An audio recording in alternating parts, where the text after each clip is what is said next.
The propagation of the gospel. 2. Rapid progress of the new faith. The beginning of opposition and persecution.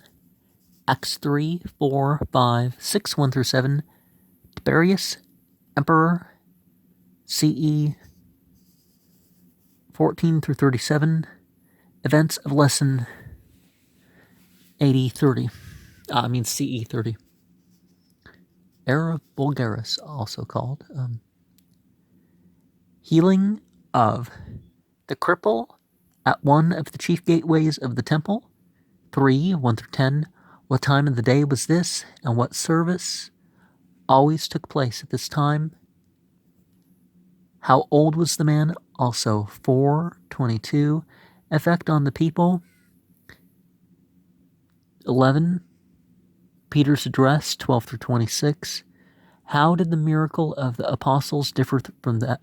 How did the miracles of the apostles differ from those of Jesus? Examples of the letter as compared with this.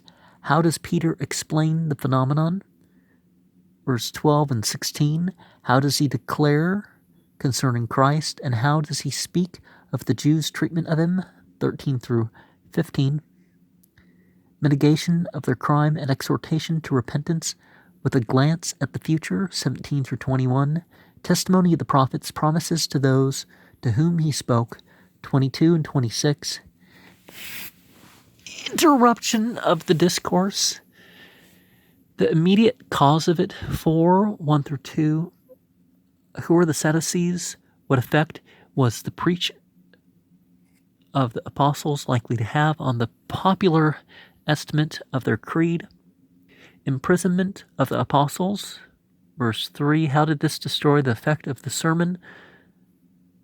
The number of the converts by this time. 4.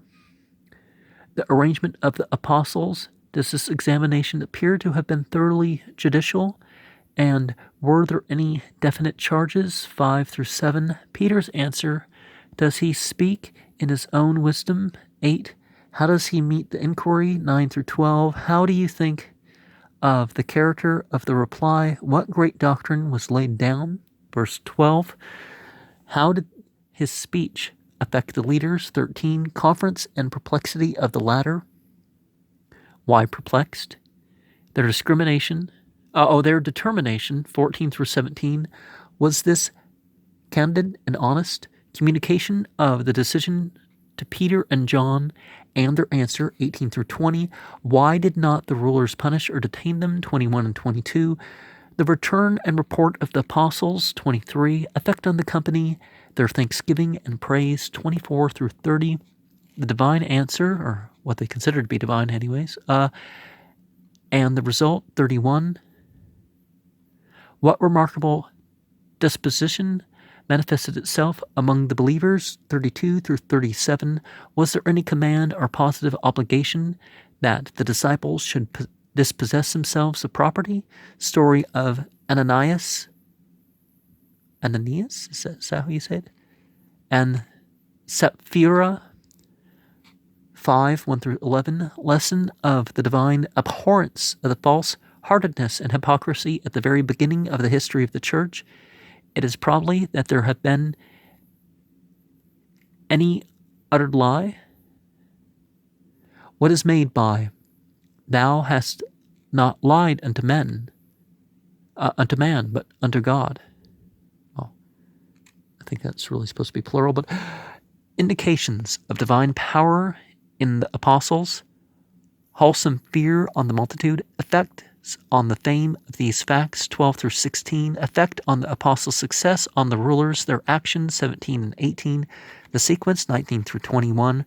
Report of the officers, perplexity of the council the apostles heard from, their rearrest and careful treatment and reappearance in the council. 22 through 27. Renewal of charges. What great fear seems to have affected the rulers. 28. Why had they no reason to complain? See Matthew 27, 25. Peter's courageous answer. What grand principle does he lay down concerning the relation of moral to civil obligations? His repeated assertions concerning Christ.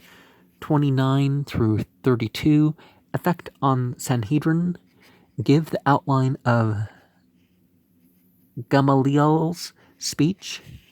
34 through 39, who was he and what important position did he hold?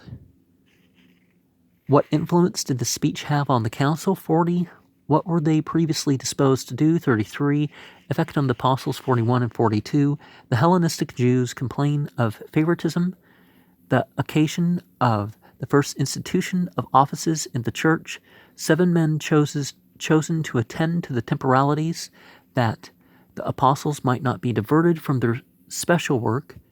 6, 1 through 6. Character of the men, increase of the Reformation. 7.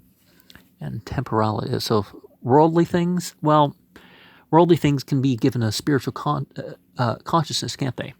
And one of the things we also find with this sort of thing is look at other traditions like Islam. They have what is said about the people who knew Muhammad and after him that kind of continued the companions and the people who knew the companions and the people who knew them. But Salaf Salih is, the righteous predecessors. So as far as they were righteous, if some of these individuals made mistakes, well, follow those. So looking at what happened, the continuing tradition, the disciplic tradition in one sense, the passing on the teachings and not per se disciplic in another sense, these are things important to look at in religious traditions. But tying them back to their fundamentals is, of course, important. And honesty, the honesty and other characteristics of the people passing it on gives you indications of how trustworthy the narratives are concerning them.